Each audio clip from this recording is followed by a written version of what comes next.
Well, hello, fellow teachers. Welcome to Teaching with Power. This is Ben Wilcox, and I'm so glad that you've joined me this week for our study of Genesis chapters 18 to 23 this week. And right out of the gate, I want you to know this is going to be a bit of a longer study this week. There was just so many great principles to choose from that I really had trouble letting them go. And still, there are so many other things that I could have included in these chapters. But that's just the nature of the scriptures. They give us so much to feast on that there's always going to be plenty of leftovers for future feasts. So I've painfully had to pull out the spiritual Tupperware in order to store some of the principles away for the future. But if the video seems extra long this week, I just encourage you to break it up over a couple of days rather than watching it all at once if you prefer. And maybe do the Abraham principles one day, and then the Lot and Hagar principles the next. Either way, I hope the things that we do cover will help you to decide as a teacher what truths you feel that your students most need in their lives. And then I promise you, next week isn't going to be quite so long. There's just not as much material in the next week's lesson. But if you're ready, grab your scriptures and your marking pencils. It's time to dig deep. And for an icebreaker, I like to get my students thinking about tests. And so I ask a discussion question. What kind of tests do you prefer or dread most? And why? And then I give them some options to choose from. Pop quizzes, final exams, multiple choice tests, essay tests, short answer, true-false. Personally, I probably go against the general trend by admitting that I actually like essay tests better than multiple choice, because there's only one right answer when it comes to multiple choice. But an essay leaves things a little bit more open, and I just feel I perform better in the realm of the subjective rather than the objective. But you might also want to ask them, what's the hardest test they've ever taken? Now, I think that most of us would probably prefer just to take no test at all as an option. But that's not really realistic, is it? Tests are a fact of life. School tests, job interviews, professional evaluations, physical performance tests, and even worthiness interviews are all types of tests that we've got to face in this life. And those that spend their lives running from tests will probably find themselves weak, unproductive, and aimless in life.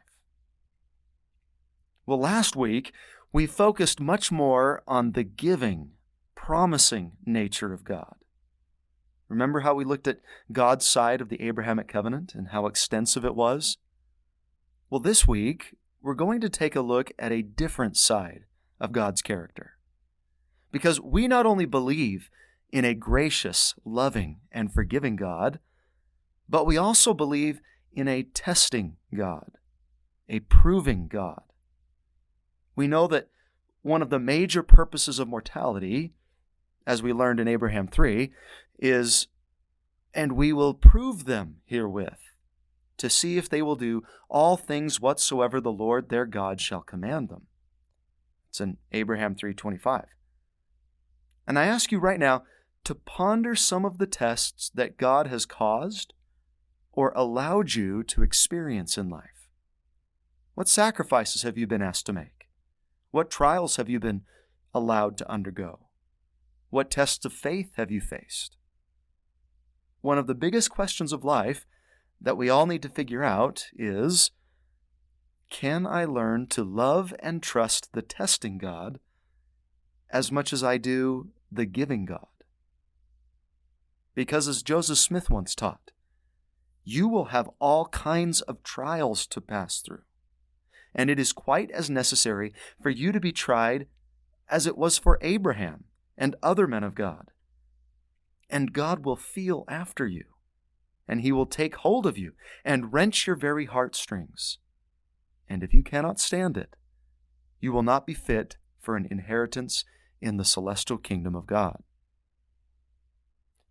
God intends for all of us to be tested in this life.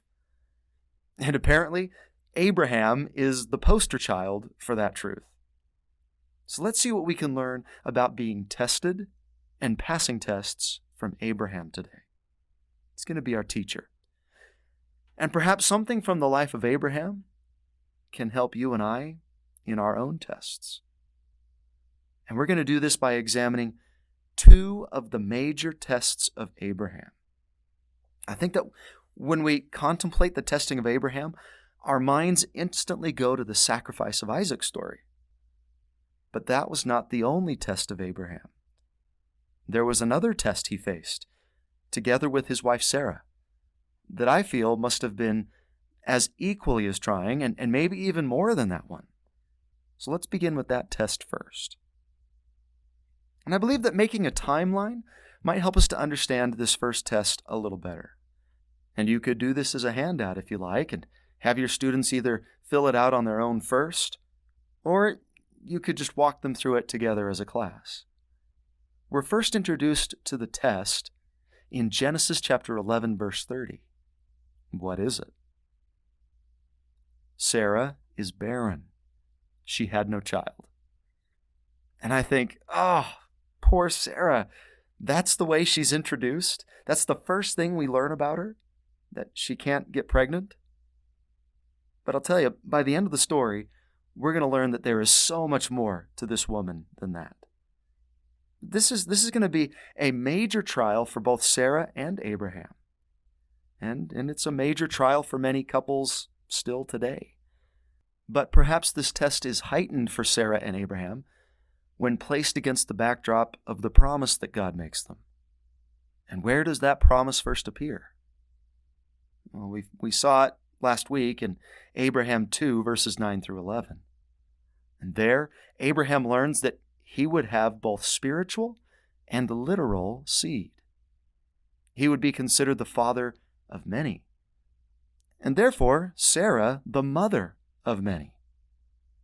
So now how old are he and Sarah at the time that this promise is first given? And we don't know. But the first place that we see a mention of age is in Abraham 2, verse 14. And we know how old Abraham is when he leaves Haran. He's 62. And we know from later verses that Sarah is 10 years younger than Abraham. So Abraham's 62 and Sarah is 52. Now at that point, are those ideal childbearing years? Not really. I suppose it's possible that even nowadays, though not very likely by natural means, a woman still possibly could get pregnant at age 52. And keep in mind that we don't exactly know how long before Abraham left Haran that this promise is made. Could have been much earlier. But we know, either way, that by age 62, the promise has not yet been fulfilled. And I think that we also might want to keep in mind that it's possible that the way that they measured years back then may not be the same way that we measure them today. Perhaps these aren't solar years that we're talking about. But the next time we see the promise is in Genesis 12:2. This is the first time we see the promise of seed in the Genesis version. And verse 4 tells us that Abraham is 75 years old when he leaves Haran. So there's a bit of a discrepancy between the Pearl of Great Price version and the Genesis version. But either way, we can say that we've gotten to age 75, with Sarah being 65, and still no child. And what do you think's going on in their minds at that point? Wow, I sure thought the promise would be fulfilled by now. How is this going to work? You ain't getting any younger here. Are you sure this is going to happen, Lord? And when? And maybe shadows of doubt begin to creep in on the periphery of their faith. But they hold faithful to the promise. God said it was going to happen, so we believe it's going to happen. But then time just continues to pass. Day after day, month after month, year after year. Decade after decade. And I'll pause here to ask if you've ever been tested in this way.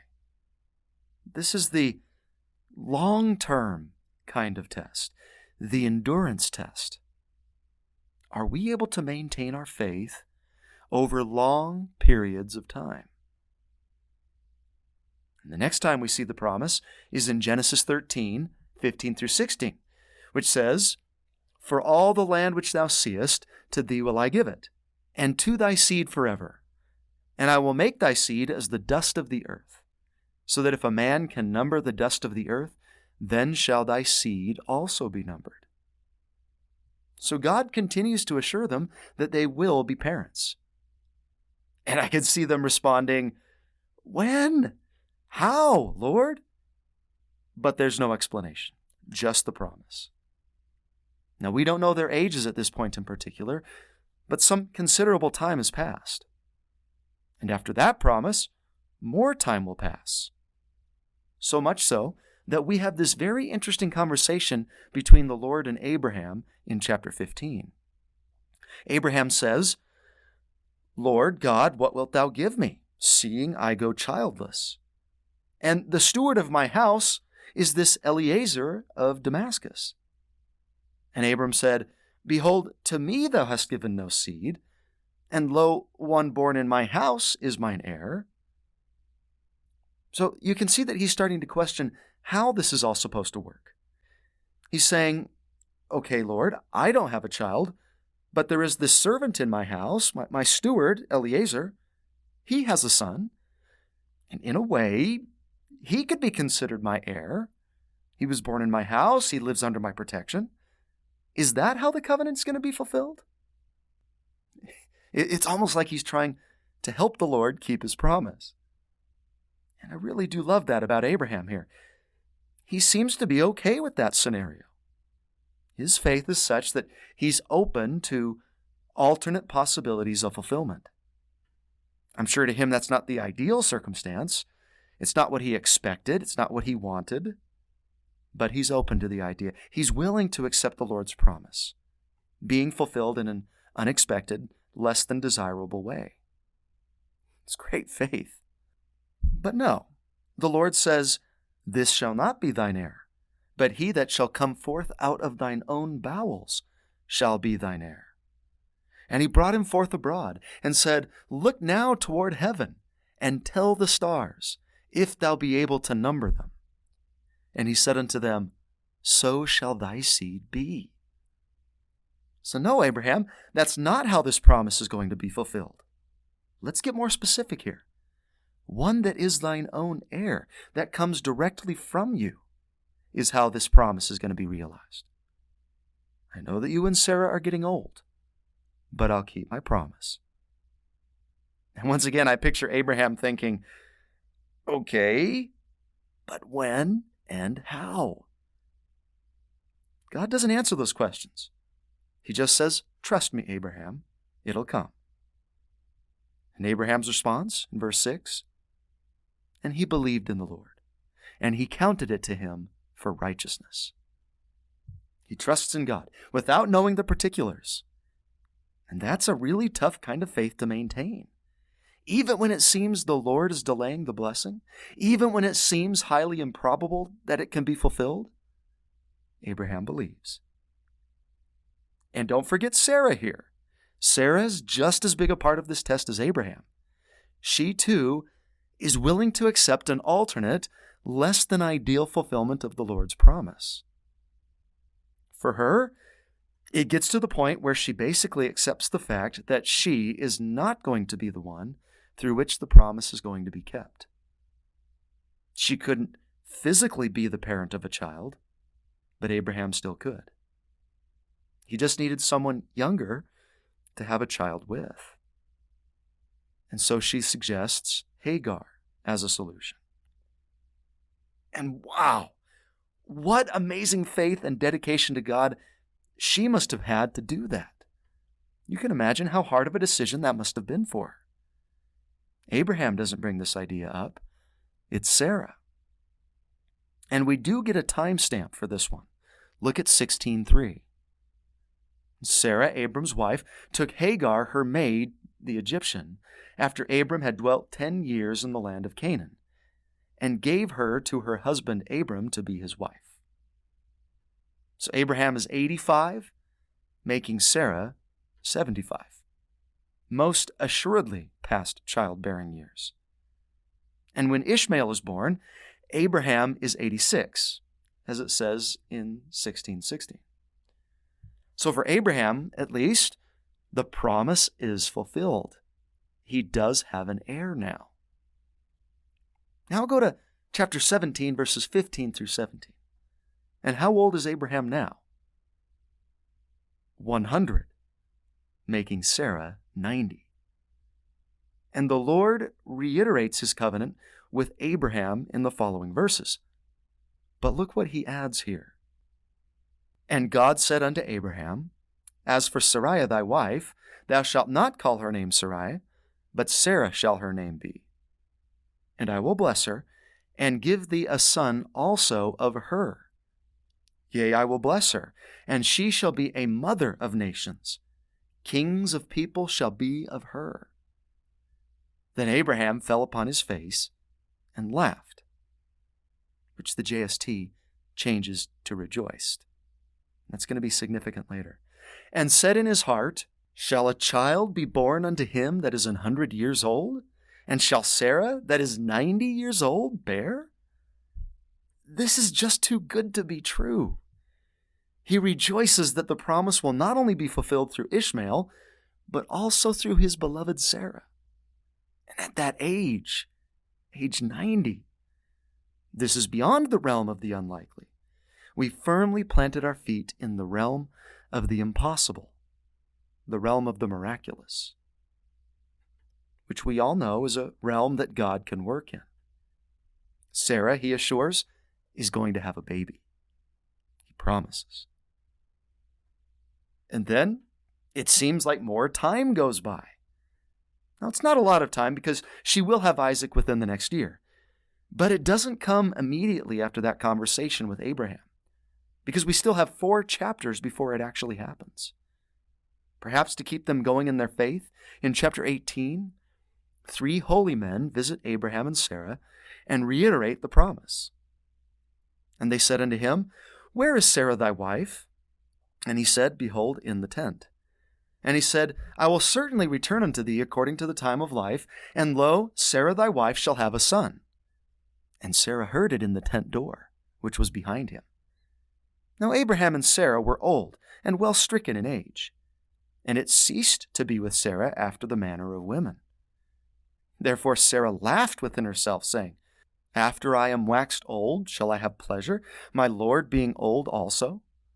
And the Lord said unto Abraham, Wherefore did Sarah laugh, saying, Shall I of a surety bear a child, which am old?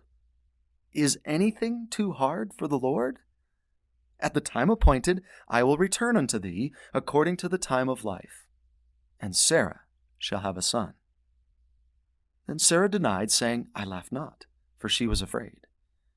And he said, Nay, but thou didst laugh. Now this is sometimes pointed to as an indication of a lack of faith on Sarah's part. I don't think so.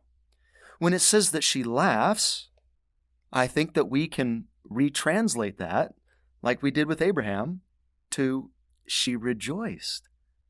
It's not a laugh of, yeah, right, but a laugh of, this is too good to be true. Is that possible? Will I really have a son? But the question of the Lord is still a good one for all of us to answer.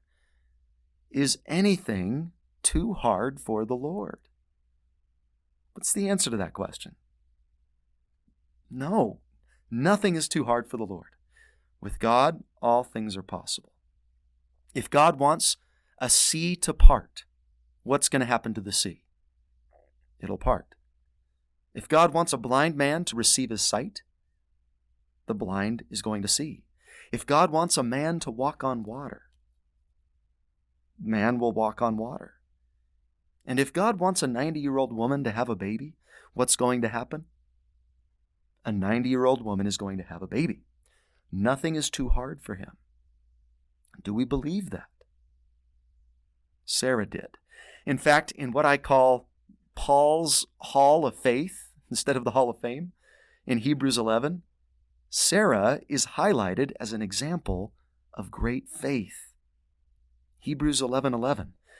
Through faith also Sarah herself received strength to conceive seed, and was delivered of a child when she was past age, because she judged him faithful who had promised.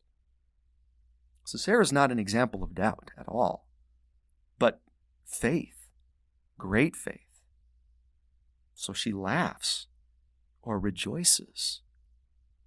In fact, that's what the name Isaac means in Hebrew, to laugh or to rejoice. And she does. When? Genesis 21, verses 1 through 3.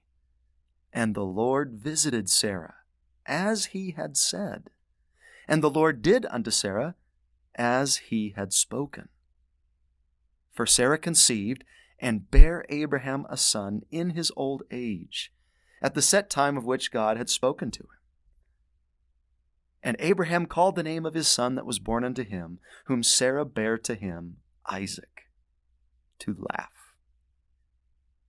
They passed the test, the endurance test. This was a 40 years or more kind of test for Abraham and Sarah. But they believed. And perhaps the most beautiful tribute to Abraham and Sarah comes from Paul in Romans 4:16 through 22. Therefore, it is of faith that it might be by grace, to the end the promise might be sure to all the seed, not to that only which is of the law, but to that also which is of the faith of Abraham, who is the father of us all. As it is written, I have made thee a father of many nations.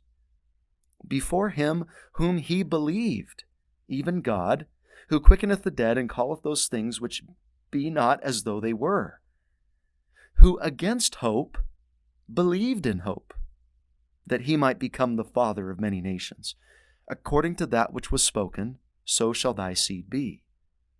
And being not weak in faith, he considered not his own body now dead, when he was about 100 years old, neither yet the deadness of Sarah's womb. He staggered not at the promise of God through unbelief, but was strong in faith, giving glory to God, and being fully persuaded that what he had promised, he was also able to perform, and therefore it was imputed to him for righteousness. Do you see all the great phrases in there? He staggered not at the promise. He was strong in faith. He was fully persuaded that what God had promised, he was able to perform. And then my favorite phrase in that whole set of verses, who against hope believed in hope. He and Sarah had the kind of faith that still believed when all hope was truly past, when only a miracle could have made that promise possible. Against all odds, they kept their faith. What's the great message of this first test of Abraham and Sarah? Maybe I'd word it like this. When it seems the Lord's promises have not yet been fulfilled in our lives, if we maintain our faith and hope and wait patiently for God to fulfill, those promises will be fulfilled in His time, and we will rejoice. Miracles will occur. Even the impossible can happen. All things that God promises will happen as He has said, as He has spoken. Now, I believe that we too are going to be proven in this way. We will probably all experience long-term endurance or God's timing tests. God is a promising God, but those promises aren't always filled in the way or at the time that we would prefer. I'm sure Abraham and Sarah would have preferred to have that promise fulfilled in their 30s or 40s, but not their 90s. And can we have faith like theirs? We live in an immediate gratification kind of world. Fast food, 24/7 online shopping, entertainment on demand, and all the answers of the world's wisdom right at our fingertips. So how do we often react when the solutions to our problems or the fulfillment of God's promises don't come on our timetable? Do we lose faith? Do we get frustrated with God? Do we give up on the promises? Or can we be like Sarah and Abraham and judge him faithful who had promised, and against hope, believe in hope? Perhaps one of the hardest tests we'll ever have to pass in this life is the one that requires us to trust in God's timing. Now, like in the scriptures, have you ever been tried in this way? And if you have, what has helped you to believe in hope, even against all hope? Maybe it's the righteous single sister who believes in the promise of a covenant spouse, even if that doesn't come until the millennium. Maybe it's the humble teenager or investigator who patiently prays and waits for a confirmation of the truthfulness of the Book of Mormon and the church. Maybe it's the widower who waits patiently in faith to be reunited with their beloved spouse at the resurrection. Maybe it's the family who faithfully pays their tithing even when they continue to struggle financially. And maybe it's all the faithful disciples of Christ who trust in his glorious return while struggling to live righteous in a wicked world. These endurance tests may be the hardest ones we'll ever have to pass. Yes, the intensity of the sacrifice of Isaac tests will also be great. But this one may have been even tougher for Abraham. I mean, whose strength and will do you think is tested more? The 100-meter sprinter or the marathoner? Both of those things are difficult feats to perform. But which do you think is the greater test? I believe it's the one that you have to doggedly fight for to maintain over weeks and months and years and maybe even decades, like Abraham and Sarah here. But for us, as well as them, the promises are assured. When God makes a promise, he keeps it. The fulfillment will come.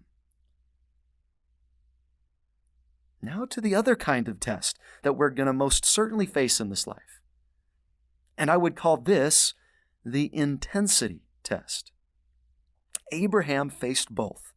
And the intensity test is going to come in Genesis chapter 22. And it came to pass that after these things, that God did tempt Abraham, which means that he tested, or he proved Abraham. Look at the footnote. And said unto him, Abraham, and he said, Behold, here I am. Love that response.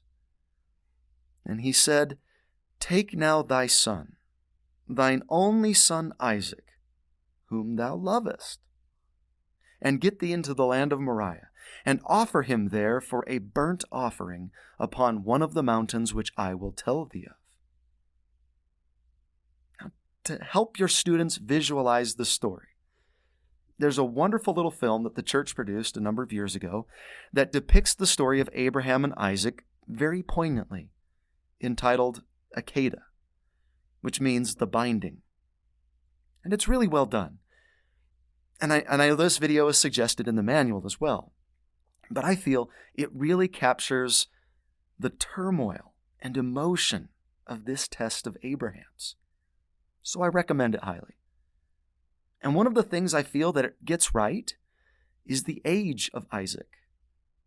In art, Isaac is often depicted as being a very young child, toddler even.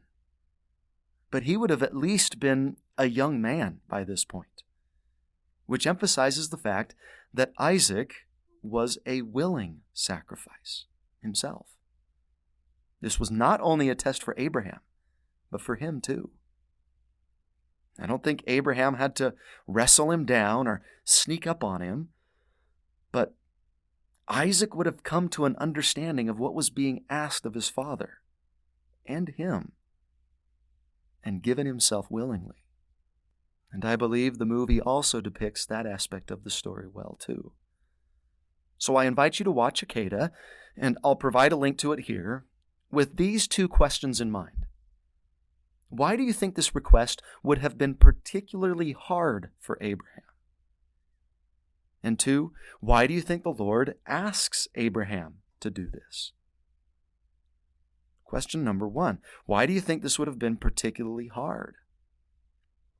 And before we answer that, I have to begin by saying, what a terrible test.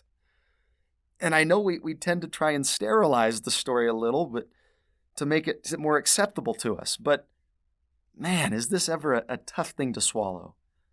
I almost want to look at heaven and say, really? Was this really necessary to test his faith? He's already been tested. He's such a good man.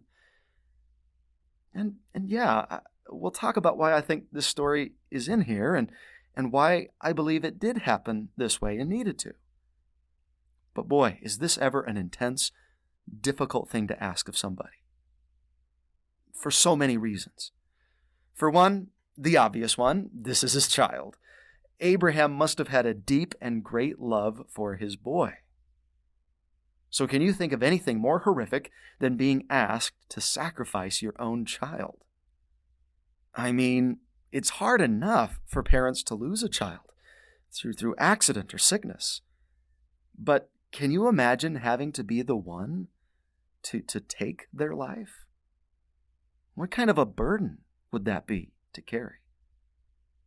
One, too heavy for most, too heavy for me.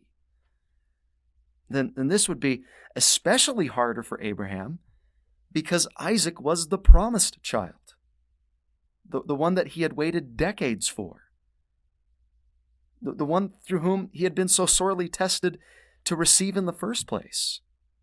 Isaac was the covenant child. But what else would have made this hard? What do you say to Sarah? How is Abraham going to explain this to her? When would you tell her? Before the sacrifice or after? I'd wait until after. And it seems from the scriptures that's what he does. But can you imagine his thoughts as he's walking to Mount Moriah? How am I going to explain this? Another thing that would have made this hard, has Abraham ever experienced something similar to this in his own life? Does this picture ring any bells? What had Abraham's father done to him? The scenario looks oddly familiar. Abraham had been through that exact same thing. He's been on that altar. He must have had a deep aversion to the idea of child sacrifice through his own personal experience. And now God's asking him to do it to his own son? Also, the place of sacrifice is 3 days away. If the Lord had just asked him to do it right there, right then I imagine the test would have been a little easier to bear. But 3 days? Can you imagine what he must have been thinking during those 3 days as they're walking to Mount Moriah? With nothing to do but think and walk, think and walk, think and walk, and look at his beloved son.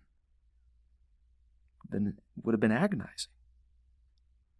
Another thing to consider, the Lord gives him no apparent explanation for the request.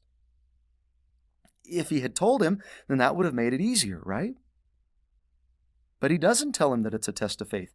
He doesn't tell him that there's going to be a ram in the thicket. He doesn't tell him that this was in similitude of his only begotten. Nothing, just the inexplicable and unthinkable request on its own. So to call this an intense test is an understatement. This is an incredibly, phenomenally, extremely deep and intense test.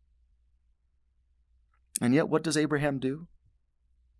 He packs up his things He gets Isaac ready, says goodbye to Sarah, and off he goes on this 3-day journey. And I really like the way that it's written here in the scriptures. Notice all the ands. And Abraham rose up early in the morning and saddled his ass and took 2 of his young men with him and Isaac his son and clave the wood for the burnt offering and rose up and went unto the place of which God had told him. All of those ands really slow us down as we read. Now that's purposeful in the author. It gives the impression of difficulty, struggle, a prolonged, laborious intensity. Jump to verse 6. And Abraham took the wood of the burnt offering and laid it upon Isaac his son. And he took the fire in his hand and a knife, and they went both of them together. Then this heartbreaking verse. And Isaac spake unto Abraham his father, and said, My father. And he said, Here am I, my son. And he said, Behold the fire and the wood, but where is the lamb for a burnt offering?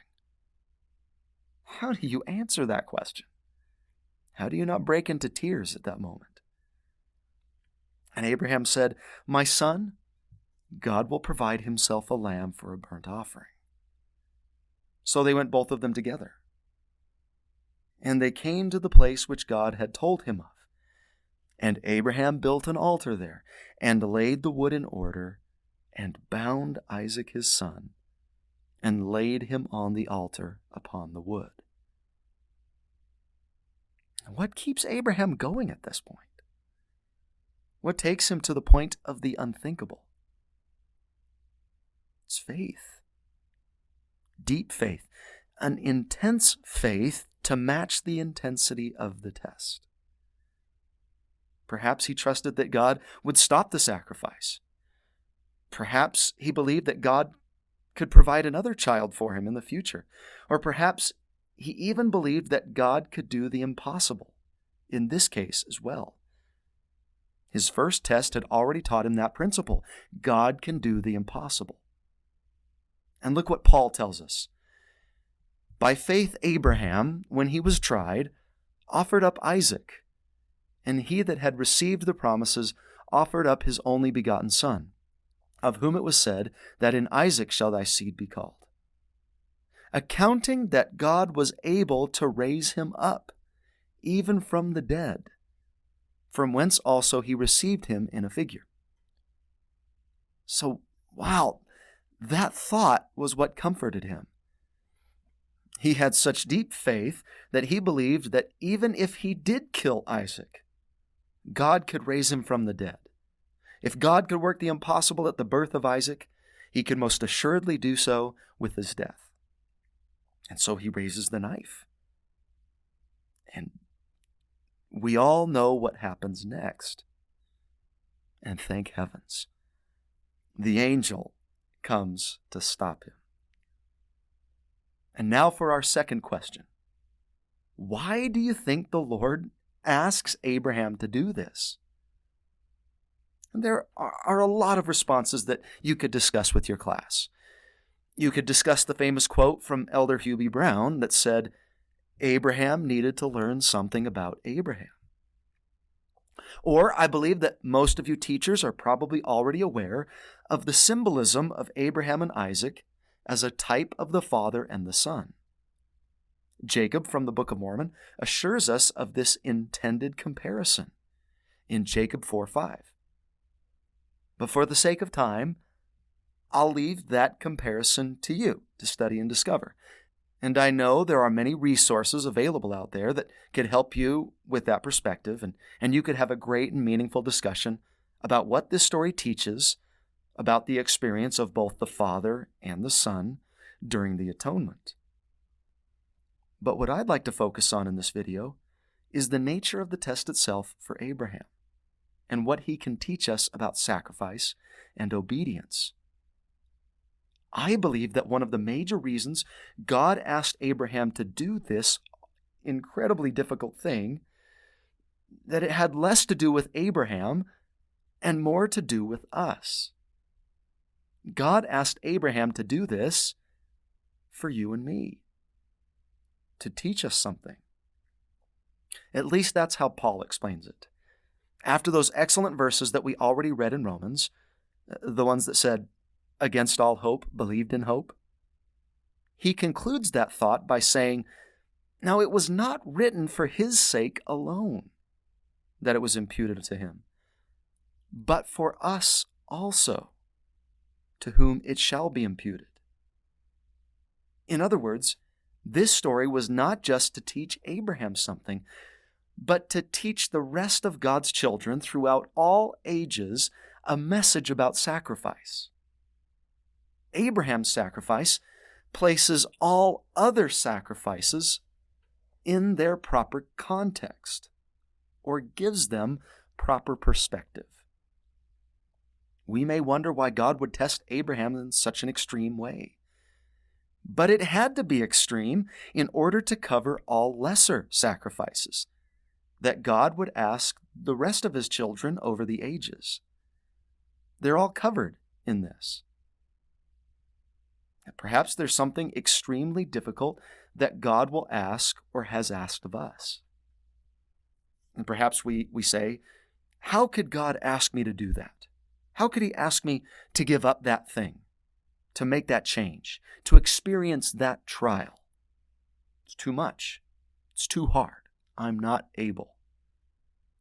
Perhaps in those moments we can envision God just leading Abraham over to us and standing him there in front of us and saying, look at my servant Abraham and consider what he was willing to do.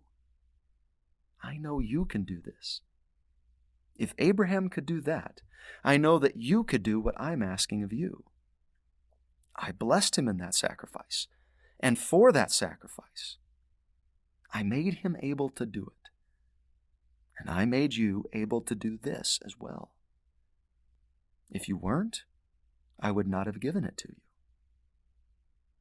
So, maybe the young man asks, how can God ask me to give up 2 whole years of my life to serve a mission? And God says, look to my servant Abraham.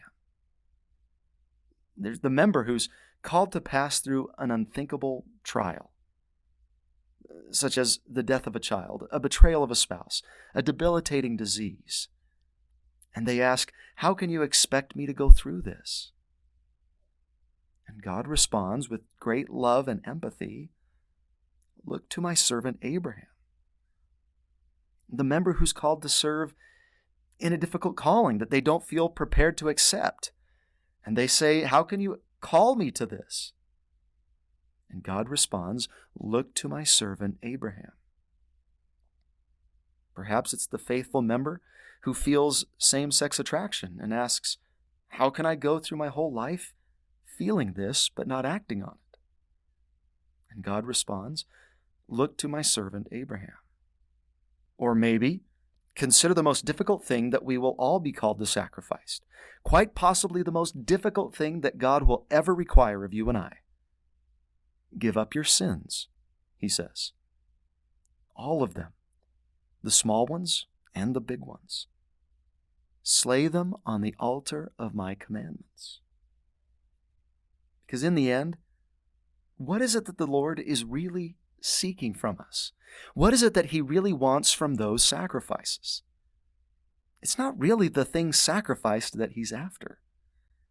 We know from the story that God never wanted the life of Isaac, nor through all those years of animal sacrifices did he really want dead animals. What's the Lord really seeking with those requests? It's our will, our heart. It's not the time, it's not the money, it's not the effort that he wants so much. It's our will. Elder Neil A. Maxwell taught this. The submission of one's will is really the only uniquely personal thing that we have to place on God's altar. The many other things we give, brothers and sisters, are actually the things he has already given or loaned to us. However, when you and I finally submit ourselves, by letting our individual wills be swallowed up in God's will, then we are really giving something to him. It is the only possession which is truly ours to give. Abraham gave God his will. And his sacrifice will hopefully inspire all of us to make our sacrifices as well. To liken the scriptures, to help my students really personalize and apply this lesson, I sometimes like to give them this short application activity. And just give them a moment to ponder and answer the following questions, and then invite anyone who'd be willing to share, give them an opportunity to do so. Where do you sense God testing you in your life right now? In my family relationships? In my work or school responsibilities? In my health? In my faith? Or something other? What have you found most helpful in facing your tests of life? Prayer? Seeking counsel from church leaders? Fasting? Studying the scriptures? Or something else? What principle from the life of Abraham has most helped you today? God always fulfills his promises, although on his timetable. If I wait patiently upon the Lord, all will work out in the end. God is both a giving and a testing God. Both are manifestations of his love. Or knowing that Abraham was willing to sacrifice what God asked of him gives me strength to sacrifice what God asks of me. Or something else. And then an open-ended question: why was that particular principle so meaningful to you? Well, my friends, I do earnestly believe and know that we are all going to be tested in our lives, in both of the Abrahamic ways, with endurance tests and intensity tests. I hope that we can all look to Abraham and Sarah and Isaac for inspiration to face and pass those tests. I hope that we can all learn to love and trust both the giving God and the testing God.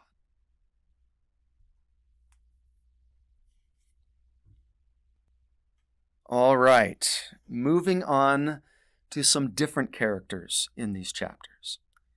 Let's talk about Lot and Hagar. But first, Lot. So something to consider before we get going here. The story about Lot's experience in Sodom is a little disturbing in places. There are some things in the story of a sexual nature that may be uncomfortable or troubling for some. So before you teach it, consider the maturity of your audience. For our purposes here, we're not going to shy away from those more disturbing things because I feel that they're key to understanding the power of the story. It's critical that we understand the gravity of Lot's errors. And whenever I teach this story, I feel a little bit like Jacob in the Book of Mormon, who has to talk about the grievous sins of the men of his day in front of all their wives and children, those with tender, chaste, and delicate minds. And he worries about wounding those that were pure in heart. But he teaches the principles anyway. The message was that important. So as an icebreaker to the story of Lot, I like to talk about tents. Now, I'm an avid backpacker, and I've spent considerable time researching and setting up and sleeping in tents. So as a teacher, I'll usually bring in one of my backpacking tents and set it up right there in front of the class as an object lesson. And then I tell my students that I'm going to give them my top tips for pitching a tent. And here they are. Don't pitch your tent in a low place or in a wash. Because if it rains, you may end up with a river running down your back in the middle of the night. 2, before you pitch your tent, remove all rocks and sticks from under it. If you don't, you'll probably be in for a very uncomfortable night of sleep. Number 3, don't pitch your tent under any dead branches or near dead trees. Trees do fall in the forest even if you're not around to hear them. If it's windy at night, these branches and trees pose a very credible danger to your life. And then number 4, when pitching your tent, stake your tent down first. And that's something that I've only more recently learned, and I can't believe it took me this long to figure it out. I always used to put the poles in my tent first, and then try to stake it down. The problem is that if it's even just a bit windy, you're wrestling this giant parachute. But if you stake the corners down first, then, as you insert the poles, it won't get away from you. Well, the people of the Old Testament also used tents quite frequently. And Lot, Abraham's nephew, is going to make a fatal error in pitching his tent. What is it in Genesis 13:12?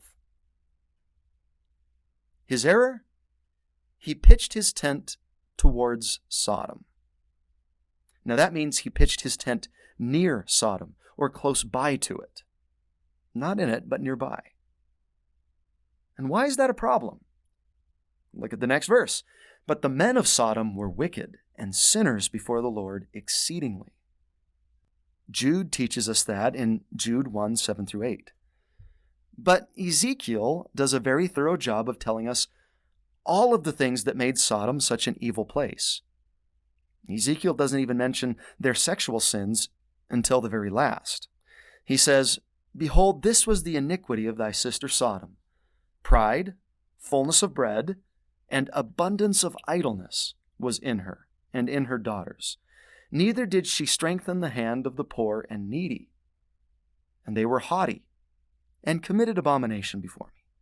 Therefore I took them away as I saw good." So the major sins of Sodom, besides the ones of a sexual nature, were pride, laziness, and selfishness. Why was it so foolish for Lot to pitch his tent nearby? Well, what was he and his family seeing every day they came out of their tent? What kinds of people were they associating with day in and day out? What were Lot's children experiencing as a result of being so close to attitudes and behaviors of that nature? And before moving on, I think this would be a good place for us to pause and liken the scriptures to ourselves. How might we make Lot's mistake in our day? How does a modern-day disciple pitch their tent towards Sodom? I think we pitch our tents towards Sodom to the degree in which we allow the influence of the world to seep into our homes and minds. What things might we do that allow Sodom or the world to influence us? I believe that our cell phones and television screens can often act as windows into Sodom. They allow us to peer through the tent flaps into a wicked world. I'm not saying that everything that comes from Hollywood or the internet or social media is wicked, but certainly a lot of it is. Many a disciple of Christ has been drawn into Sodom through the lure of the images, ideas, and temptations that appear on those screens. Also, the types of friends that we choose and the environments we tend to spend time in can also greatly affect our beliefs and actions. Now, we don't want to isolate ourselves completely from the world because we are meant to influence it, like we spoke last week. But when does it become a problem? When Sodom starts to pull us down instead of us lifting them up. Once we realize that we are not strong enough to lift, then for the sake of our own souls, we should probably let go of those relationships. But pitching your tent towards Sodom usually has an inevitable outcome. At the beginning, if you were to ask Lot about his decision to pitch his tent there, he might have defended himself by saying, "But it's not like I'm actually living in Sodom. I'm not doing what they're doing. I'm strong enough to withstand the temptations." And sometimes we say the exact same kinds of things to rationalize our tent pitching problems. But just look at the very next chapter in verse 12. And what's changed? It says that he dwelt in Sodom now. Pitching your tent towards Sodom will almost inevitably lead to you living in Sodom, eventually. And Lot's attitude towards that decision doesn't seem to worry him so much at this point. In fact, go to chapter 19 and read the first 3 verses. Do you sense any anxiety or worry in Lot at this point? No, he seems pretty casual about it. If you had tried to warn him about his decision, he might have defended himself by saying something like, "I don't know why you're so worried about me living here. It's not like I'm doing what they're doing. Yeah, they've got their problems, but I can still raise my family here just fine. It's not that big a deal. I can live in this environment without falling into temptation. You worry too much." We say the same kinds of things. And so he invites 3 holy men to come in and stay at his home in Sodom. But then I think Lot's attitude towards his decision to live in Sodom is going to change very quickly here. Let's read the next couple of verses, and you tell me the moment you think Lot's attitude changes.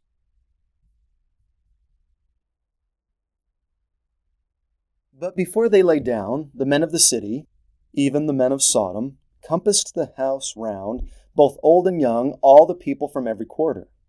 And they called unto Lot, and said unto him, Where are the men which came into thee this night? Bring them out unto us, that we may know them. And Lot went out at the door unto them, and shut the door after him, and said, I pray you, brethren, do not so wickedly. Now, this is one of those unsavory, uncomfortable kinds of moments in the lesson. Because when they ask him to bring out the men so that they can know them, they don't mean to socialize. If you look at the footnote, you'll understand the connotation of to know them. They want to rape them. How do you think Lot feels about his decision of moving into Sodom now? It's not so casual a concern anymore, is it? I'm sure he feels deep regret at this point. These kinds of painful moments always eventually come when we decide to pitch our tents towards Sodom. These are Sodom moments. They're the moments we realize the consequences of our foolish or casual behavior towards the world. It's the moment the person finds that they're addicted and can't stop their destructive behavior even when they want to. It's the moment they get caught in a lie and lose the trust of a cherished relationship. It's the moment the criminal gets caught. It's the moment a person loses their worthiness to attend the temple. It's the moment a parent realizes that they've failed to protect their children from the sway and influence of a wicked world.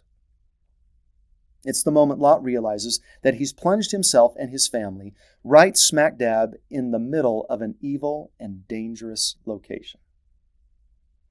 And so what happens to Lot when he refuses to acquiesce to the people's request? Things get ugly fast.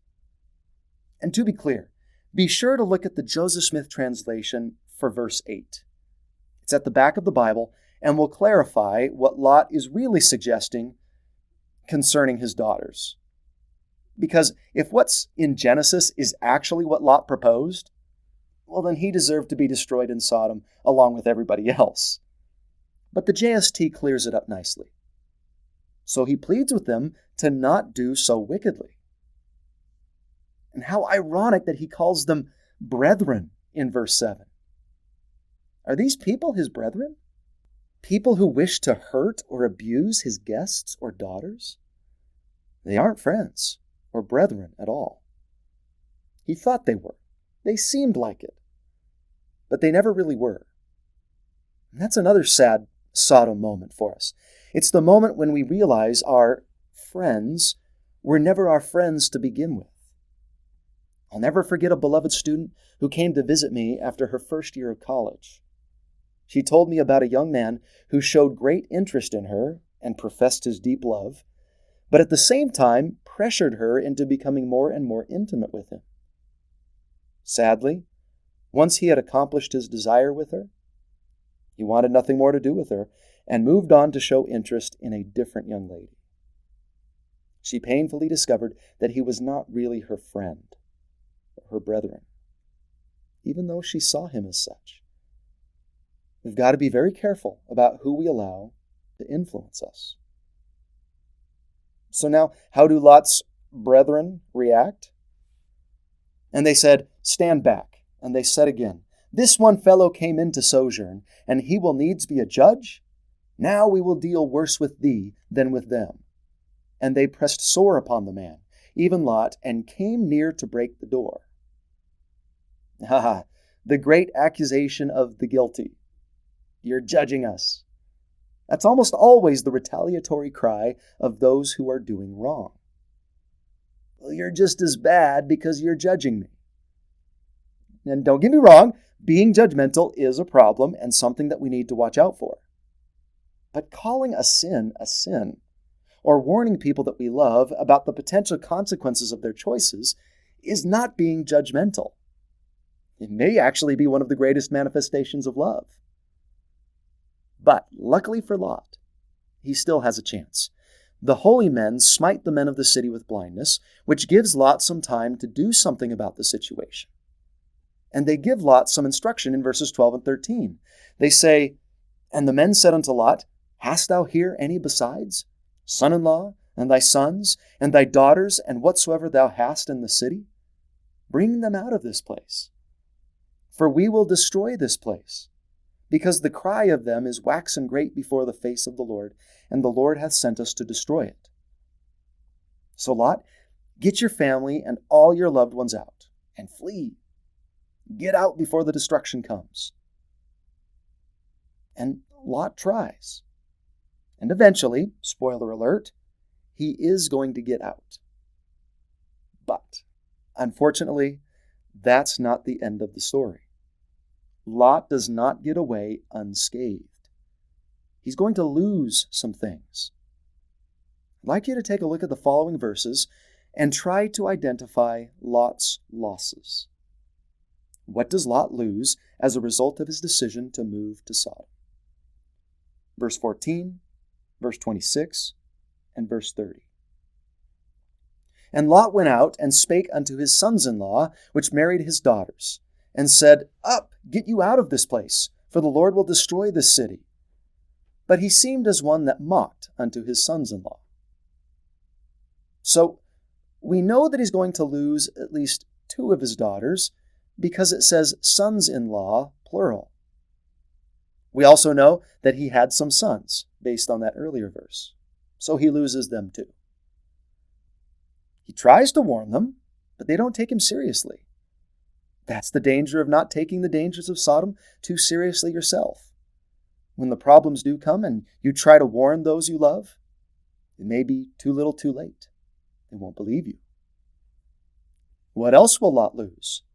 Verse 26, "But his wife looked back from behind him, and she became a pillar of salt." What does that mean?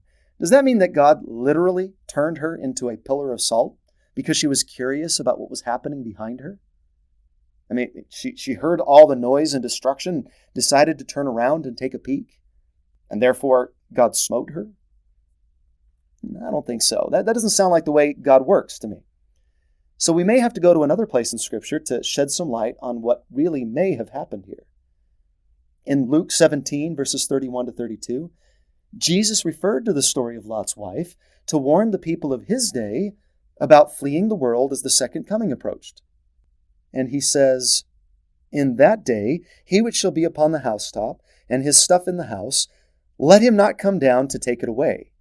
And he that is in the field, let him likewise not return back."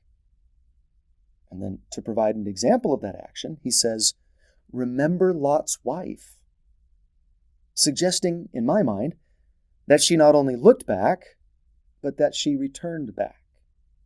She went back and was therefore destroyed with the rest of Sodom. Why a pillar of salt?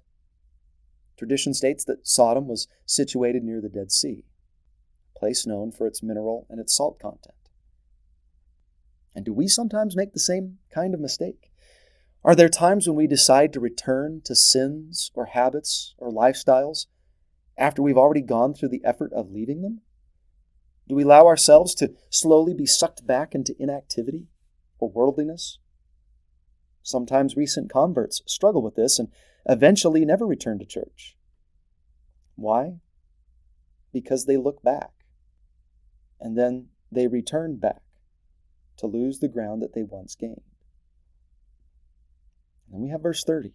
And Lot went up out of Zoar and dwelt in the mountain, and his 2 daughters with him, for he feared to dwell in Zoar. And he dwelt in a cave, he and his 2 daughters. What else does he lose? His home and all his possessions. It's just him and his 2 daughters left. He doesn't even have a tent to pitch towards Sodom, or anywhere for that matter. He ends up living in a cave. Such a tragic story. It's sad. You see him there in his cave, having lost all of that. And then, you don't have to mention this if you don't want to in a lesson. You could just end the discussion right there and make the point. But you could add another loss by reading Genesis 19, verses 31 to 38. In a sense, Lot ends up losing his other 2 daughters as well. I won't go into the details here, but you could read it and see that they end up committing a very sinful act. They have a good desire, but they go about accomplishing it in a very, very wrong way. The ends don't justify the means here. But where do you think they would have gotten an idea like that? Probably by living in Sodom. So what does Lot lose for pitching his tent towards Sodom? Everything. I put it this way. Lot loses lots. That's the problem with pitching your tent towards Sodom. So what's the moral of the story? When I pitch my tent towards Sodom, when I expose myself or my family to the influence of the world, I will likely lose much. So rather than suffer the Sodom moments of life, is there a better way?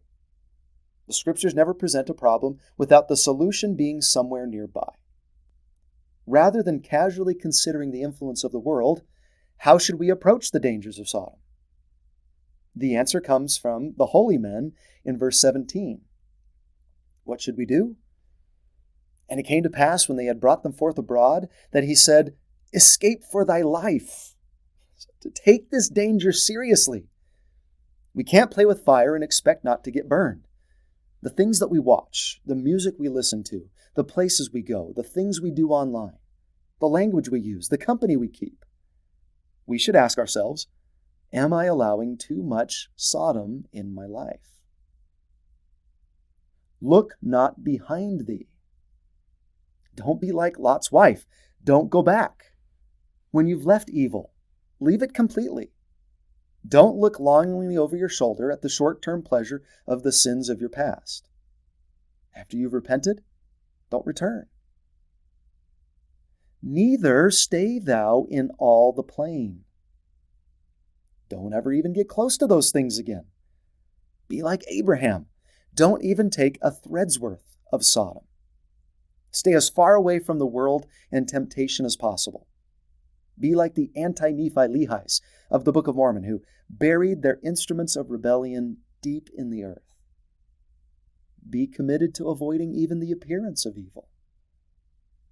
And then, escape to the mountain, lest thou be consumed. What's our mountain? The rock of our Redeemer? The temple, which is sometimes referred to as the mountain of the Lord? Our covenants, the commandments, church? All of these things. Get to the mountain. There's safety there. Lest thou be consumed. The ironic thing for Lot here is that he's already consumed in Sodom. He and his family. If he had only stayed on the mountain to begin with, he may still have had his family intact. Now, I don't think that Lot was an unrighteous man. I think he was an unwise man. He may have been able to claim that he was strong enough to withstand the temptations of Sodom. And you know what? He was. He was right. He didn't become like them. He didn't give in. He was strong enough to resist. But his family wasn't. He failed, unwittingly, but foolishly, to protect his family from the influences of evil by being too casual about the danger that Sodom posed. So, to liken the Scriptures, where do you feel that you've spiritually pitched your tent? Think about your habits, your media choices, your friends, the environments you put yourself in. Where's your tent? If you had to represent it visually here, where would you put it? And you might want to ask yourself, are there any influences of Sodom that you need to rid yourself of? A social media app you need to delete? A television program that you need to stop watching? Music that you should erase from your library? A bad habit you need to overcome? A sin you need to confess to your bishop? Maybe even a toxic friendship that you need to cut. I know that if we'll take that step, whatever it is, that we may escape the fate of Lot and his family. We may spare ourselves from those Sodom moments that are lurking out there in our futures. Please watch out for the world. Take its influence seriously, and let's strive to rid ourselves of its sway as much as possible, and still be a power for good to those around us. The story of Lot is a cautionary tale to any who would underestimate the power and pull of the adversary and Babylon. I encourage all of us to do whatever we can to minimize its impact and fill our lives with the goodness of the gospel, as much of it as we can. Rather than pitching our tents towards Sodom, maybe we could be more like the people of King Benjamin, who pitched their tents round about the temple, every man having his tent with the door thereof towards the temple. Now that's a winning spiritual strategy. Or we can be like Abraham. It's a great foil or contrast to Lot. Remember his approach to Sodom in last week's lesson. He refused to take even a thread's worth of Sodom. He wanted nothing to do with that wicked city or anything in it.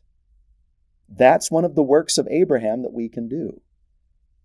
So, escape for thy life and the lives of your family. Look not behind thee, neither stay thou in all the plain, but escape to the mountain. And like those holy men promised, and like the holy men of today still promise, you will not be consumed.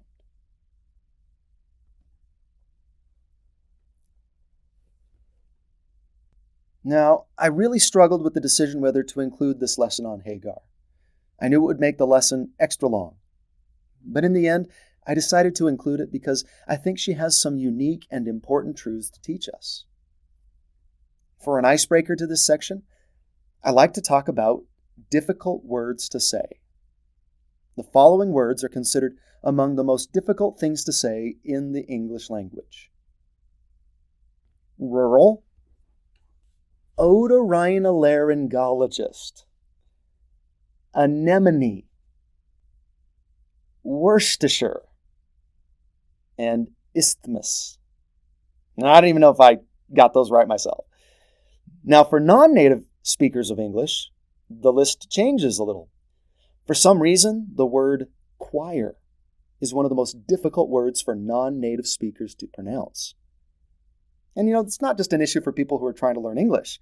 Every language has its difficult words to say. For example, I don't think I ever really learned how to pronounce the Portuguese LH sound correctly. Like in the Portuguese word for advice. It's conselho. And as I say that, I'm sure my Brazilian friends out there can tell that I'm not a native speaker when I try to say that word. There are difficult words for us to say. And as difficult as it is to say those words, I don't think they're the most difficult to say. We're going to let Hagar teach us the most difficult words. Now, who was Hagar? Hagar was Sarah's maid, and later Abraham's wife. And in Genesis 16, we see Sarah suggest to Abraham that she bear children for her. Now, I know that goes contrary to our modern sensibilities of propriety, but let's be careful not to judge their culture by ours. And it works. Hagar becomes pregnant. But then look what happens next in verse 4. And he went in unto Hagar, and she conceived, and when she saw that she had conceived, her mistress was despised in her eyes. What's happening here? Perhaps Hagar is lording it over Sarah a bit. Kind of like, I can get pregnant and you can't. I'm able to bear a child for Abraham. Maybe she's boasting or thinks she's better, which is certainly an unkind thing to do. We know that this was a very sensitive issue for Sarah. There's nothing she wanted more than to have a child with Abraham, but it just hadn't happened. And so Hagar is definitely in the wrong in this situation. Instead of dealing with Sarah's situation with compassion and sympathy, she treats her contemptuously or with a sense of superiority. So Sarah goes to Abraham and says, "My wrong be upon thee," which just means you should do something about this, Abraham, not that she's blaming him for the situation. "I have given my maid into thy bosom, and when she saw that she had conceived, I was despised in her eyes. The Lord judge between me and thee." And I think Abraham reacts probably like your typical male. He basically says, I'm not getting involved in this. You go work it out. And so he says, "Behold, thy maid is in thine hand. Do to her as it pleaseth thee." So he gives her permission to confront Hagar. And what happens? And when Sarah dealt hardly with her, she lets her have it. I don't think that means physically, but verbally for sure. And what do we often do when we are dealt hardly with? She fled from her face. Hagar runs away. Now, is that the best solution to resolving family conflicts? To just run away from the problem? Not usually. Running away typically doesn't solve many problems. Divorce can be a form of running away. Stonewalling can be a form of running away. Leaving home is a form of running. Disowning a child, alienating yourself from your family. Now, that's not to say that there aren't situations where you should run away. Nobody should feel obligated to remain in an abusive or toxic relationship. But we should be careful not to turn to that solution too quickly or lightly in lesser situations. Sometimes this manifests itself in ward families, where people will run from fellowship in the church because of real or perceived offenses. This is often the solution people turn to when they feel that they have been dealt hardly with. But an angel is going to teach Hagar and all of us a better way. She's visited in verse 7, and look what he says. And he said, "Hagar, Sarah's maid," which I think is significant that he calls her that. "Hagar, remember that you are Sarah's maid." And then he asks her some critical questions. "Whence camest thou, and whither wilt thou go?" Those that run away don't often always consider those questions. Where am I going to go now? And she answers, "I flee from the face of my mistress Sarah." And the angel of the Lord said unto her, "Return to thy mistress, and submit thyself under her hands." The book of Genesis is a great place to learn how to deal with conflict within our families, because a lot of the families in Genesis have issues. Cain and Abel, Hagar and Sarah here, Jacob and Esau, and later we'll see major problems amongst Jacob's 12 sons. These are families with problems, but we can learn from them. I don't think any family in the church is free of conflict and difficulty, regardless of how they may appear on the outside. The message here: when we experience conflict within our families, rather than run and blame, what should we do? According to the words of the angel, what's his angelic advice? Return and submit. Don't run from the problem. Figure it out. Work it out with that person. Don't ignore it, and don't intensify it. And be willing to have a degree of humility and submissiveness. I think that means that we have to look deep inside ourselves and seek to recognize the part that we may have played in the problem. Probably a better answer Hagar could have given to the angel's question would have been, I was insensitive, and Sarah overreacted. I don't think that Sarah is completely faultless in this situation either. The problem probably stemmed from a bit of pride on the part of Hagar and jealousy on the part of Sarah. I think Sarah had every right to be upset, but it sounds like she gets pretty angry. Perhaps she could have handled things better. And that's usually the way things happen in family conflicts.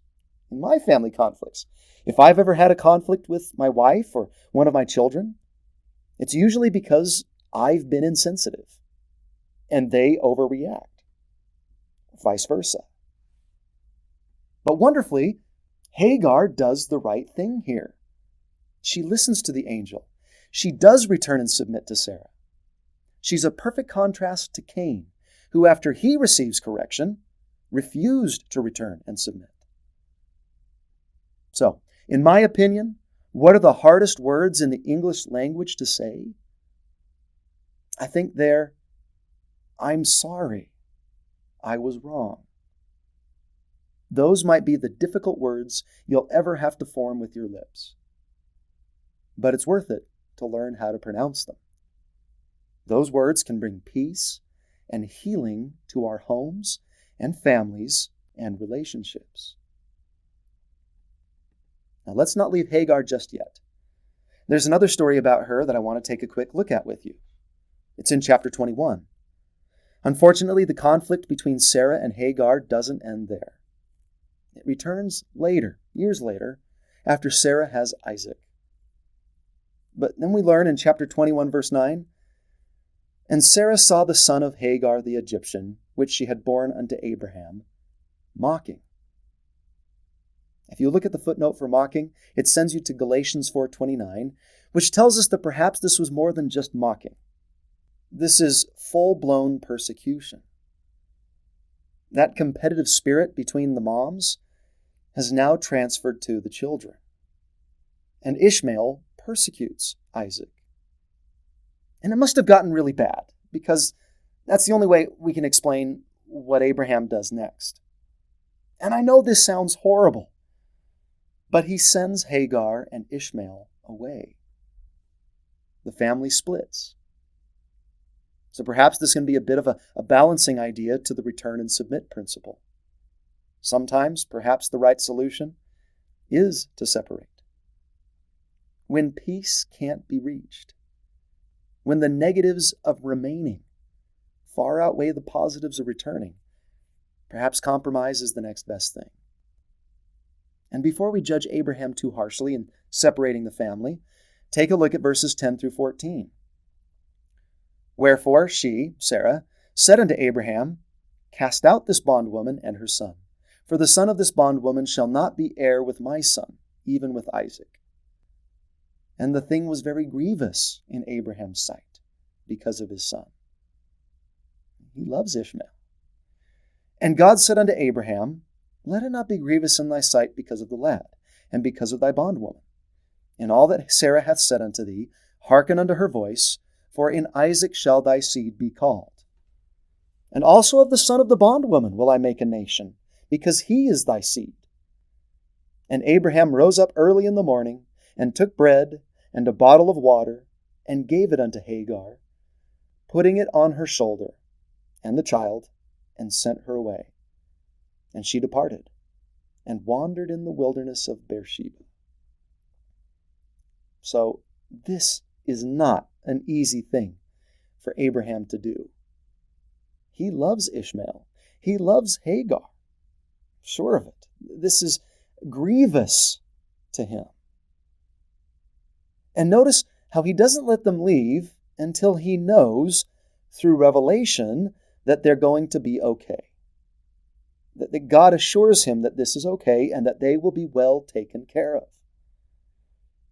And so Hagar and Ishmael wander out into the wilderness. Sadly, things turn dire rather quickly.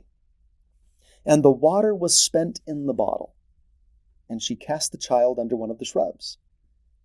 And she went and sat her down over against him a good way off, as it were a bow shot, for she said, Let me not see the death of the child. And she sat over against him, and lifted up her voice, and wept.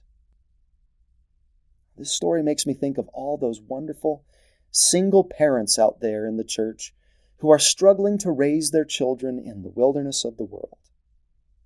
Those that have lost their Abrahams and are facing their problems alone and are feeling like their water is spent in the bottle.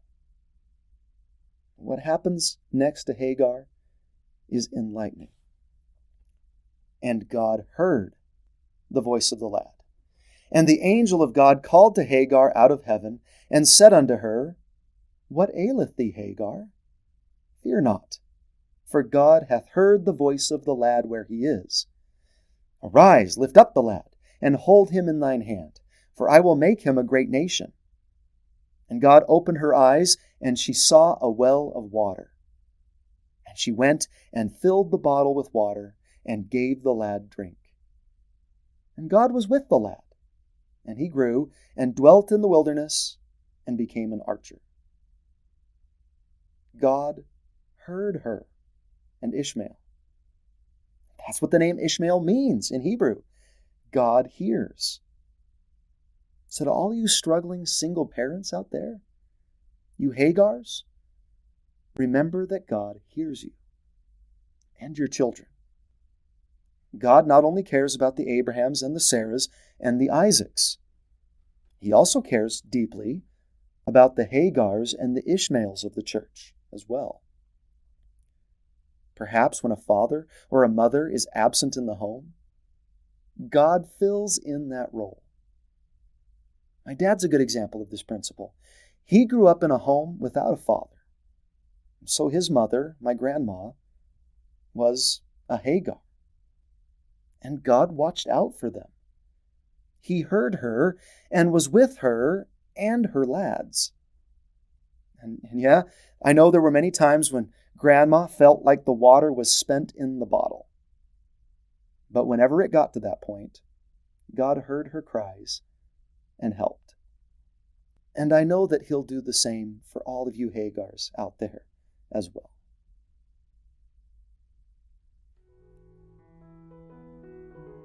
And that's all I have for you this week.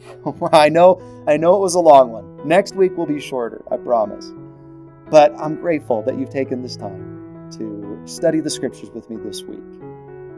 If you're interested in the resources that I make, go to teachingwithpower.com and you'll find links to them. If you haven't subscribed, do that. Please share this lesson with those that you feel it could help. Thank you so much for watching. Now get out there and teach with power.